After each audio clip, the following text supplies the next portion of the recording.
Paghatag og igong tsansa sa kabatan-unan sa panarbaho, labi na kadtong naglisod, maoy gitumong sa programa nga gilusad sa lain-laing bahin sa nasod, ubos sa Rise for Youth program. Tinguha niini nga maminusan ang dili patas nga kahibaw ug kahigayunan sa panarbaho. Sa usa ka virtual forum, uban ang mga organizers ug mga partners gituki ang kalapad sa panginahanglan sa panarbaho o kung giunsa kini pagtubag sa mga employers ning panahon sa pandemya. Daghang mga kompanya na ang muumol og support system alang sa mga empleyado sa pagtabang. Daghang mga scholars usab sa RISE program ang nipaambit sa ilang istorya o kung unsay natabang kanila bisan lain-laing ilang mga kasinatian nga nahatagan sila og paglaom.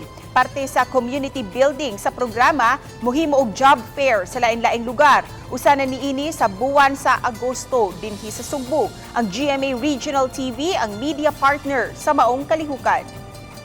Being an inclusive environment. So actually, when we play sports, we learn actually a lot of values. And the values that we learn, it will be translated to other aspects of our lives.